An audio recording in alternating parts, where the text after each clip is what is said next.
Do you want to stay more focused on the right goals in your life, or even just figure out what the right goals are for you? Do you want clarity? Do you want better work-life balance? Well, you're in the right place. Welcome to Success Through Failure.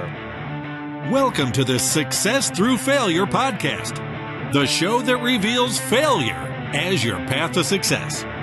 You'll listen to intriguing interviews with some of the most successful people on the planet and learn how their failures became a launchpad for success and how yours can too.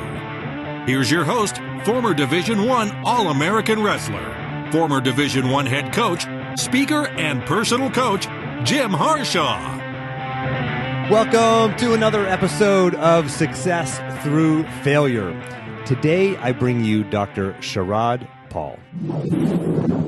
When I was a Division I All-American athlete, I was hyper-focused and I was able to take consistent action that allowed me to be one of the best in the country at what I did.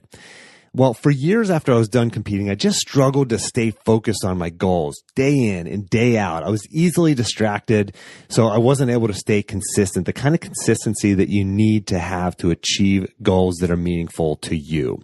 It was discouraging for me. I felt like I was just slipping kind of into mediocrity. Then, after interviewing some of the highest performers in the world, Olympians, CEOs, billionaires, best-selling authors, I discovered how they do it. I discovered 18 powerful and sometimes weird tactics that they use to stay focused at work, focused on the right things while also living a balanced life.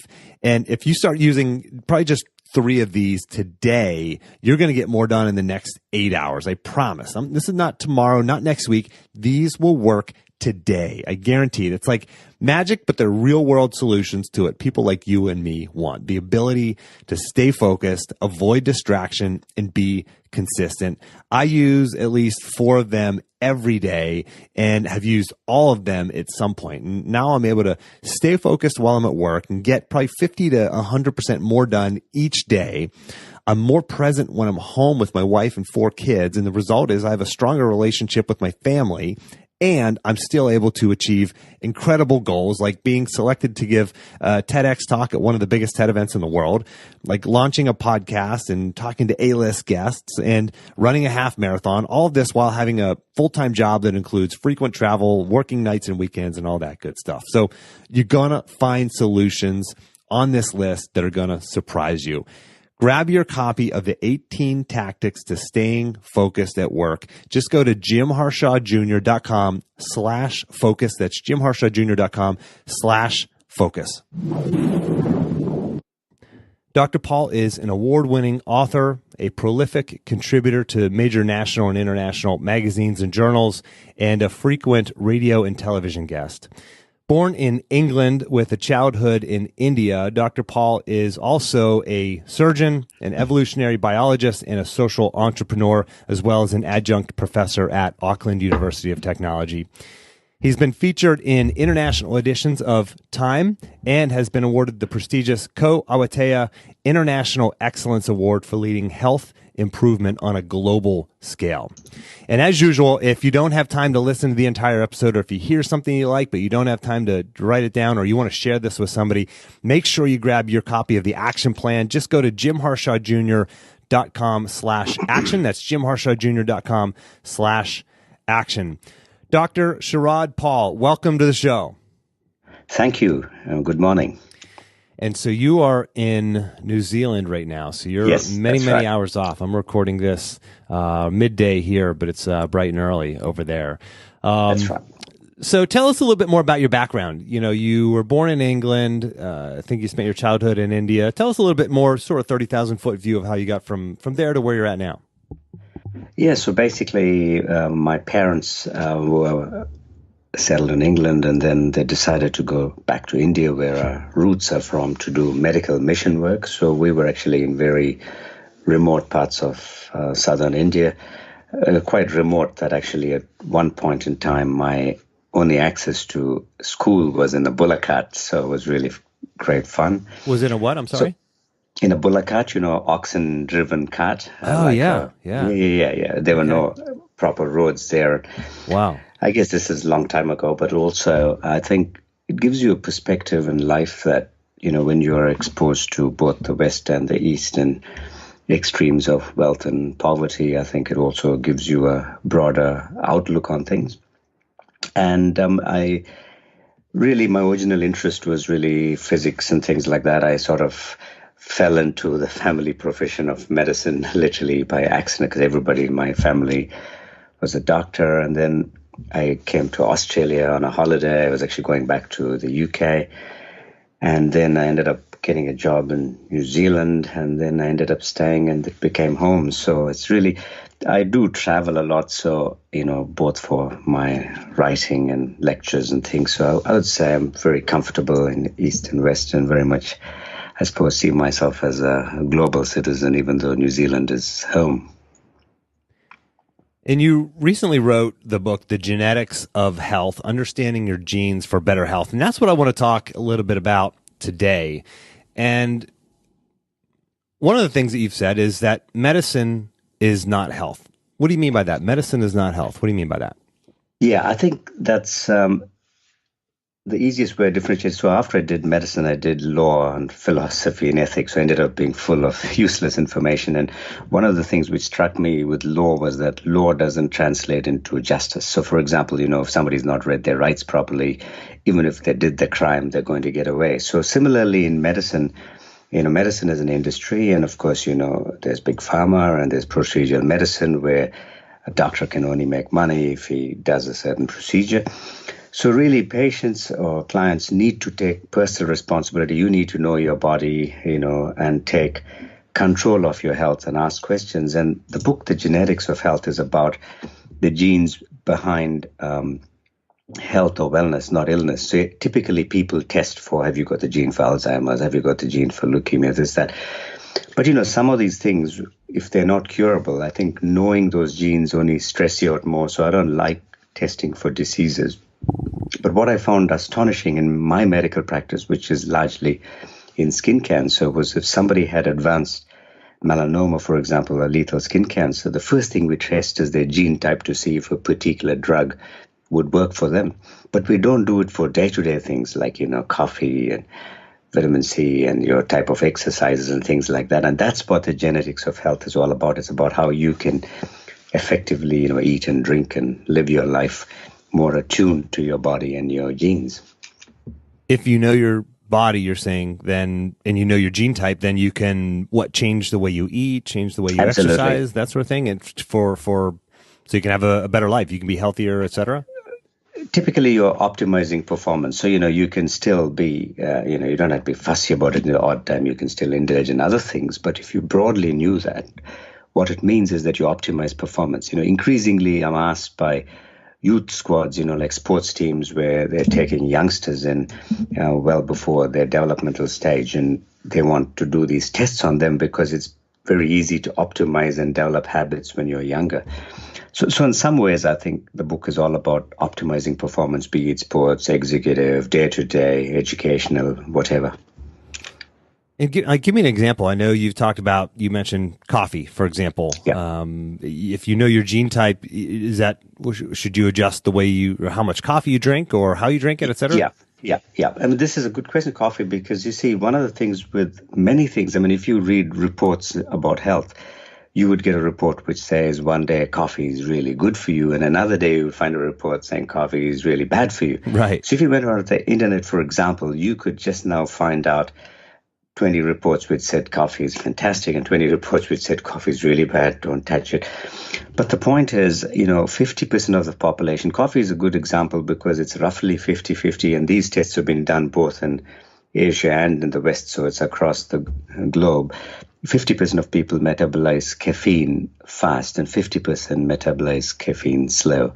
So if you're a fast metabolizer, what it means is that for you, coffee is actually quite good because coffee is very useful. We do use it in medicine for things like asthma and pain relief and things like that. But if you were a slow metabolizer and you exceeded 200 milligrams of caffeine a day, so for example, Turkish coffee has 150, a double shot espresso will have 160, single shot espresso is 80. And if you exceeded 200 milligrams a day, then it could increase your risk of heart disease. So for you, it may not be as good. So really knowing that helps you just sort of know what your limits are. And, as you know, many other drinks we drink, like, the Cokes or the Red Bulls, a lot of them have caffeine as well, say 35 milligrams. So knowing this sort of helps you. Vitamin C is a really big one, which I found really interesting, because 1 in 5 people, 20% of the population carry a non-functioning form of the vitamin D gene. What it means is you don't absorb vitamin C properly, so you need to literally double your intake. So in other words, eat an extra orange a day or an extra capsicum, pepper, something like that. And if you didn't do that, per year, your waist circumference went up by just a little 0.1 inch, your blood pressure went up just a teeny bit. So nothing happened to you in your 20s, but by the time you reach middle age, not only were you overweight, you had a higher risk of heart disease or kidney disease or diabetes. And this could have simply been prevented literally by you eating an extra orange a day. So those are the sort of things we don't do. And in my view, not only is it more inexpensive than having healthcare, but it's the way of the future. It's just that we're not doing it yet as a routine because there is more money in illness at the moment than in wellness. And that's what my book was trying to address. A friend of mine told me recently that the health system is not a system. You're either in or you're out. So it's not actually a system. You just go there when you're ill, and then you try to get better, and then you leave, and you're not actually in a system. So there's nothing really preventative. That's it. Like you said, that's right. There's a lot of money in it, and there's a lot of money in the drugs that you take and in the procedures you perform. That's right, and it's a worldwide thing. You see, America does get a bad rap because you got the most extremes, but in actual fact, most systems in the world cannot afford to pay for all the healthcare. So really, the only solution for the population is, people need to take charge of their own health. Know your body, be a bit sensible. And then you actually find that when you need to use the system, like you said, that's very true, then it's there for you, but you don't need it most of the time. And so we talked about food, and I want to stick with that for a second. A lot of the people listening to this show were former athletes. They're people trying to, like you said, optimize performance. That was the word that you used. We're all trying to optimize our performance. And they're listening to this podcast because they want to get better in their life somehow. And food is one way. And I always think about that our bodies are just predispositioned to eat like a caveman, right? We're supposed to eat stuff that's natural, fruits, vegetables, nuts, that sort of thing, and meat. And this is by no means a professional opinion, but this is just kind of the way I see it. And then we all see all this stuff on the shelves in our stores and in our pantries and our cabinets that we eat that is not natural. I mean, what's your take on that? Yeah, you're very true. So, the more natural you eat, the less processed your food is. Obviously, the better it is for you because the less chemicals, artificial chemicals. Similarly, the less trans fats. So I guess mostly speaking, you're right. If you can avoid things which went through machines and they're more raw and more natural, the better for you. So at an intuitive level, you're right. You see, if you're eating natural meats, natural vegetables, that's fine. The only one issue I must say with the paleo diets and things, when people talk about paleo diets in modern times now, in my book I say it is a paleo fantasy, partly because paleo man, you're right about the meats, but there was a weed called purslane or pigweed which used to grow all over the world, and that had a very high omega-3 content. So when they've done studies on fossils of old cavemen, their omega-3 to omega-6 ratio is roughly 1:1.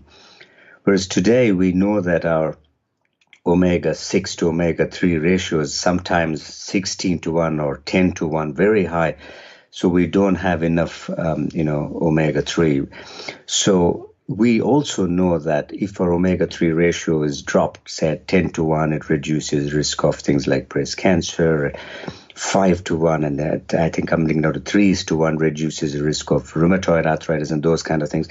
So we know that we increasingly see those diseases, and while this ratio doesn't cause it, it makes it a lot worse. So in some ways, one thing we need to be careful about is making sure that we increase our omega-3 oils, and those are the ones in the fish oils and walnuts and flaxseed and those kind of stuff. So yeah, typically we don't eat enough fish. We eat more red meat, but then most of our meat gets processed. So with it comes more unhealthy fats. Cavemen obviously didn't know their gene type, right? Yes. But would you say they were eating properly, or that our diet was more attuned to this? Like they didn't, they never knew if their body didn't, absorb vitamin C like it should, and those sorts of things. I mean, did they, were our bodies more adapted to that diet, or are we just talking about optimizing our bodies even more today than they've ever been?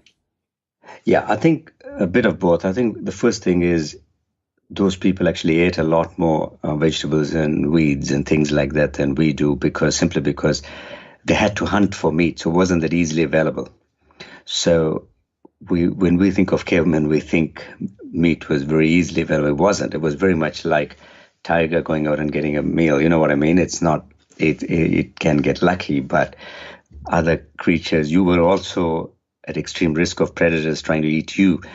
So in some ways, their diet was a lot healthier with regard to vegetables and weeds and other things because they ate a lot of those.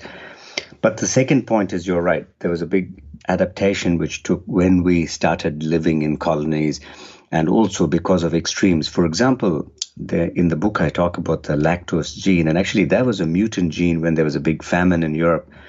And for the first time, people started drinking milk, because before that people thought it's fundamentally unnatural for you to be drinking the milk of another animal. But when it really is when you think about it. That's right. I mean, if you think which other creature? That's right. It's totally not normal. Sure. So, but what happened was when people started drinking milk, milk was quite toxic because people couldn't digest lactose. So people who didn't have the enzyme to digest it literally died. So with time, of course, there was a breed of people who can digest lactose. So actually what we know is, if you look at ancestral populations, so if you look at in Asia, for example, where there were more hunter-gatherers, and dairy farming came out of the Middle East and then it went into Europe. So in Asia, roughly 50% of the population, when they're adults, are lactose intolerant, whereas it's less in Europe. So we can actually see those trends across where people were across the globe, and that's something I talk about in the genetics of health as well. And so we can look back at our ancestors and see how they lived and how they ate and how they got their food and make decisions on our own diet now? Absolutely. If you didn't want to do any tests, you would get some sort of a rough idea from that as to what you're more likely to be. Like I said, if you're Asian and you're more likely to be vitamin D deficient, so you need to increase more, you're more likely to be lactose intolerant, things like that. And like if you're in India, like I said, where I spent my childhood, then south of India, they're more rice eaters, and the north, they eat more wheat. So places where the diets were more rice-based, and compared to if you look in the West, where you see gluten intolerance much more common. So things like that, you can also, it's not, nothing is absolute, because now not only are people more homogenized, but our diets are more homogenized. So, if I come to America, you come to New Zealand, you can pretty much get the same food you eat anywhere. And so therefore, we're all eating roughly the same stuff. And that's constantly expressing new genes for that future generations as well. Interesting. And I've heard you talk about blue zones before. In some of my research for our interview, I heard you talking about blue zones. Can you explain to the listener what blue zones are and how you incorporate that into your research in your book? Yeah, and basically blue zones are just certain places in the world where people live very long, but also are healthier. So typically, Sardinia, and in America, there's a blue zone, Loma Linda in California. Typically, they're islands, Okinawa in Japan, and typically they tend to be smaller islands. And what was different with what the people did there was that they tended to eat a lot of fish. They ate a lot of seafood, and that's one of the things I was saying, because it raises your omega-3, which is something in our Western diets is lacking a lot. And also, there was a lot more communal activity. So, people got together to chat or dance, and so there was a lot more interconnection. People weren't just isolated. They were also eating a lot of, fresh salads and vegetables, as you see, tomatoes, things like that. So to a large degree, their lifestyles were very similar. So most of them were islands, except in the U.S., of course, you have Loma Linda and California, but largely because there was a Seventh-day Adventist population who eat a lot of fish, but don't eat other meat much and, things like that. So I think they, by default, became a bit closer in America to a blue zone diet. But the story actually comes from, I think, it's a story in the book of a war veteran.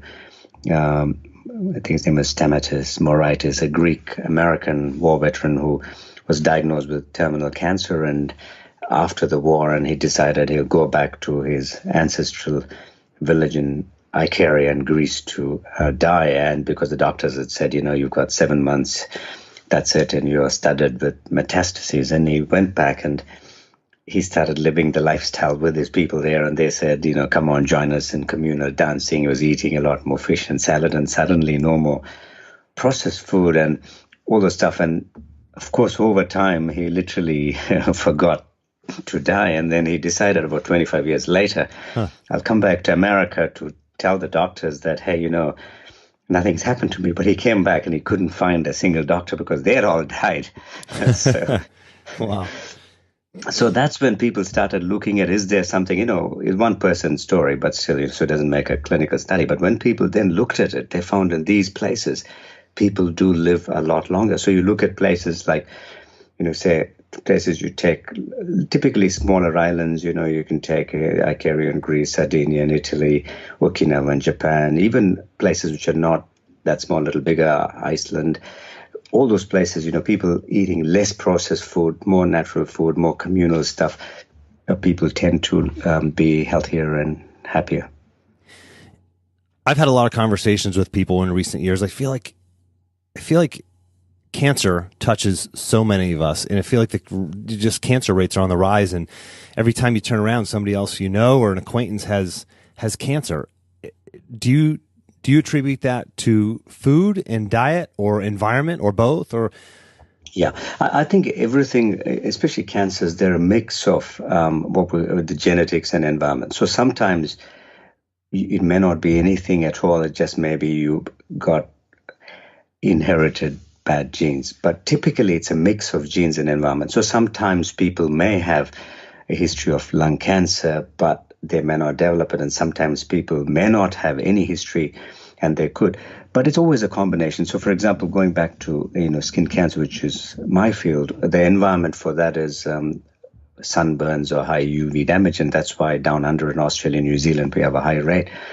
But also, so if you didn't do that and you had a history of it, then you will lower your risk. Whereas if you already had a history and then you were getting sunburnt regularly using sunbeds, then you double your risk. And the same thing with if you had a family history of lung cancer and the environment there is smoking. So then if you were a big smoker, then more likely you were going to develop it. So the thing with diet is, one thing we must look at diet. Diet is nothing but our internal environment. So you cannot sometimes control your external environment because obviously that needs political action, things like that. But you can control your internal environment, and that's diet. And we do know that if you eat a very unhealthy diet and you eat a lot of processed food, we know that people who have tumors and things like that actually do worse. So we know that the healthier you are, the more your immune system can fight things off. So it's obviously a combination. It's not one thing, but having a really healthy diet, is a good part of fighting the battle. We talked about the one use case of eating for your gene type in terms of coffee, but how does knowing your gene type impact exercise? Like I said, we've got a lot of former athletes who listen to this show who are fit or want to be more fit and are always trying to optimize their life. Can you give us some examples of how knowing our gene type might impact how we exercise? So basically, if you test for your gene type, so if you read my book, what I explain, or at the back of it, you go to my website, sharadpaul.com. You can actually order your own gene test in America. But one of the things we do is fundamentally divides between exercise, and in exercise we divide it between power and strength versus endurance. So some people are fundamentally, and this may be more intuitive, Jim, because you may actually know it yourself, thinking I'm a bit of a runner, so you may think my genes are good for endurance, but sometimes it's not that intuitive if you weren't an active athlete. So what it means is that if you had the genes which are more attuned to power rather than endurance, then it is very important for you to incorporate some weight training as part of your exercise program. This is for a layperson because athletes probably already do it. But the other thing also is that we can also pick things, there's certain genes for things like, which put you at a higher risk of things like Achilles tendon injuries and things like that. And we can therefore manage it by making sure that your footwear, your strapping and everything else is more optimal. And you've said that we are genetically predisposed to succeed or fail in business. And Sharad, that's a little scary, right? For people starting who either want to start a business or are looking to grow in their life professionally. Are you saying that success is out of our hands, or we're predisposed for one or the other? No. In fact, success is in our hands. And one of the things I like to say is even genes, like anything else, they're our blueprint, but they're not our destiny.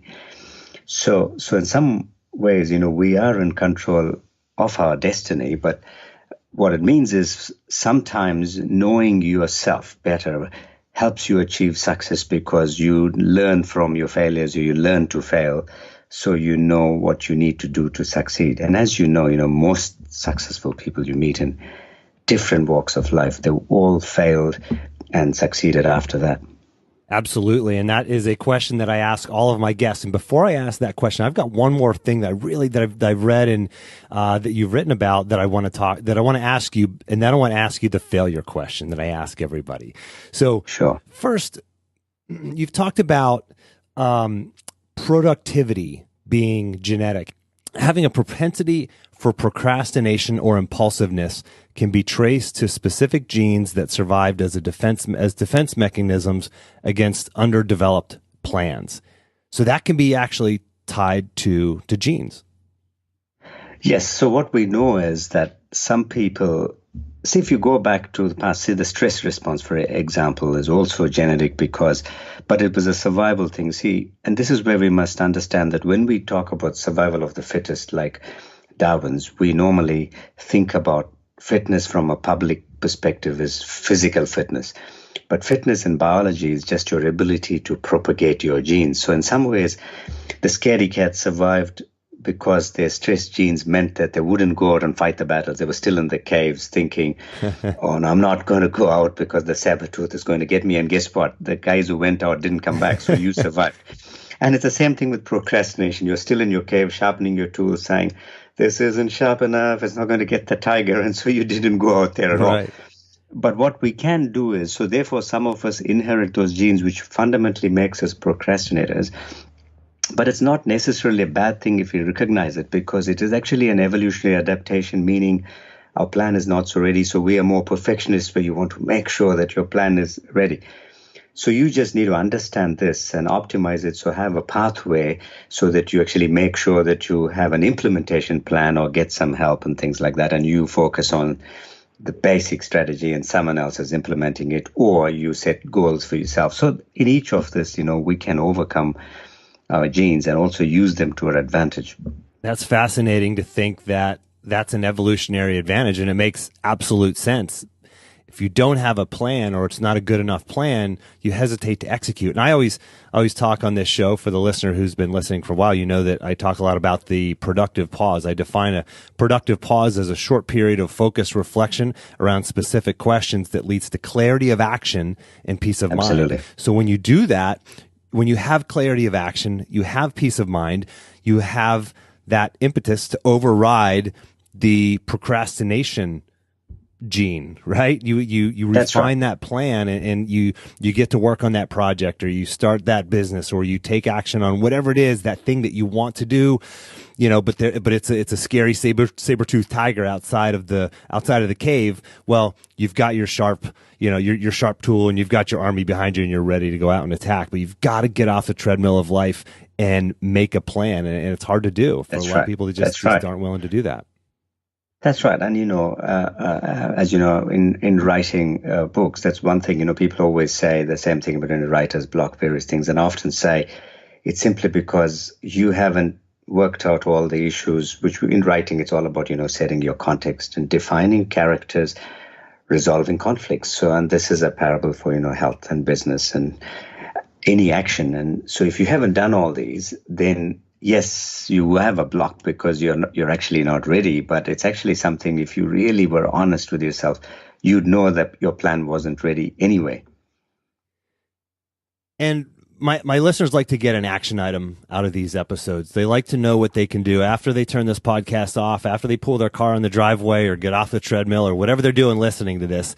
They want to know, what can I do next in the next 24 or 48 hours to start moving towards optimizing my performance in this case?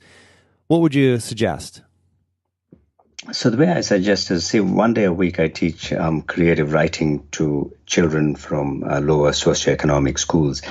And one of the things I teach them when you write a story is the 3 C's, which are, setting the context, like I said, defining characters and resolving conflict. So what I think is a useful exercise is you write down the 3 C's, in effect, write your own story. So the context would be you defining your brand and what you stand for. So, for example, in your case, you would say, what is the context? What is my show about? What am I defining here? What am I talking about? And then you have the characters where you're defining each character. So that could be on a personal level, your own characteristics or your team's characteristics. And you can say, this is the direction we want to go in. Then thirdly, the conflict. So there will always be some conflicts and which won't fit in with your character. So, for example, we were talking about failure earlier, and one of the, a few years ago, we had a chain of bookstore cafes, and when it started out, I'm very much mission driven in the sense that I like my businesses to be not only social entrepreneurships, but also reflect a lot of the mission behind it, as opposed to just being about the bottom line. And so the idea was our bookstores funded a lot of these programs in schools, and it had a really good cafe, which ended up winning Best Cafe Award in Auckland, where I live. But what happened was, when we, over time, people started eating more and reading less, so it became more of a cafe and then a bookstore, and then eventually there was a conflict. So I had to resolve. So I had to think, do we keep going in this direction?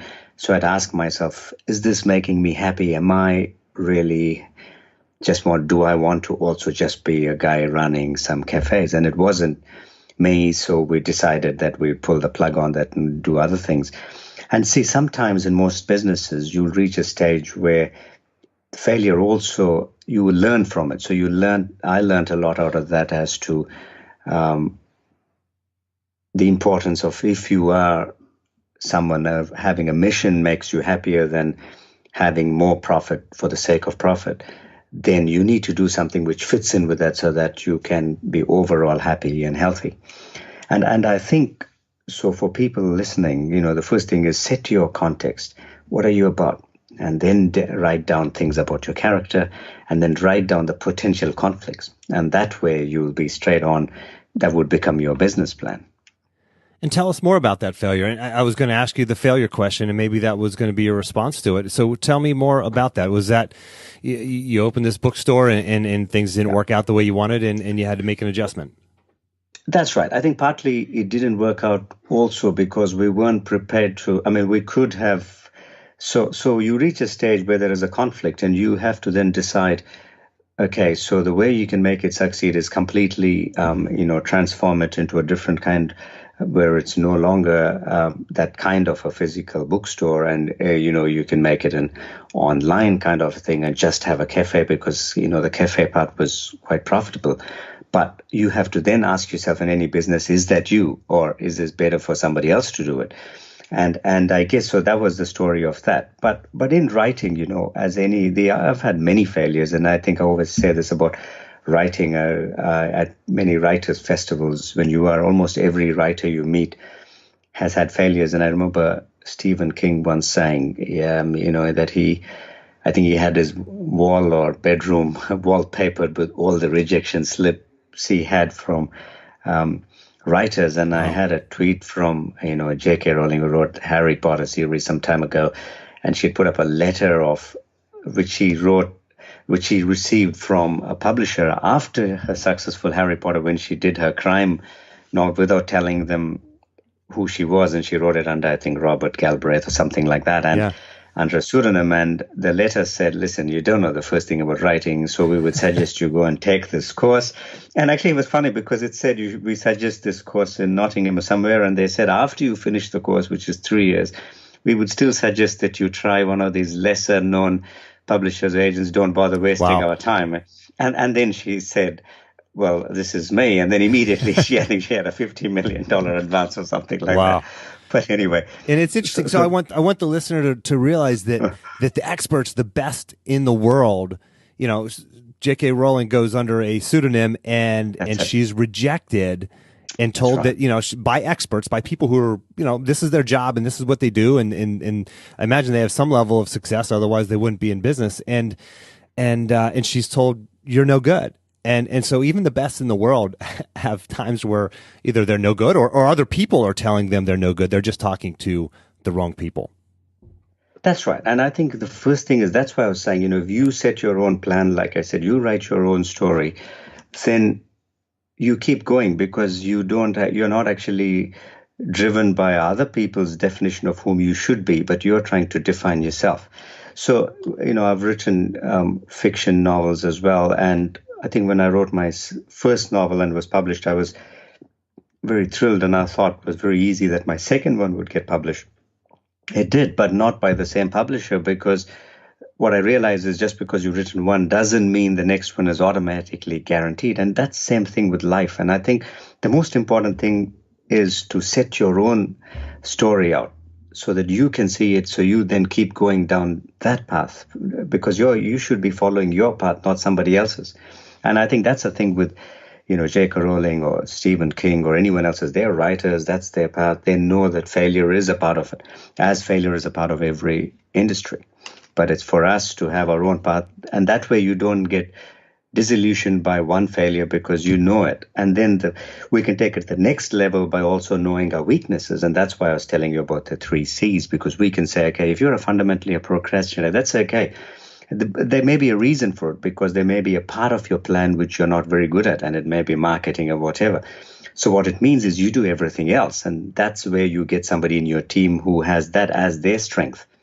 So I think that helps you build a team which has all the different facets covered as well.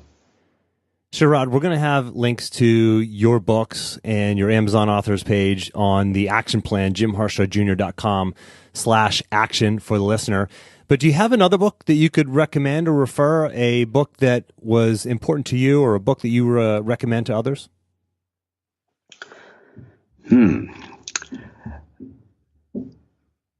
I have to you caught me there, because I'll have to suddenly have, because I'm to write books, you have to be a reader. So, I read voraciously, but I have to think about one off the top of my head.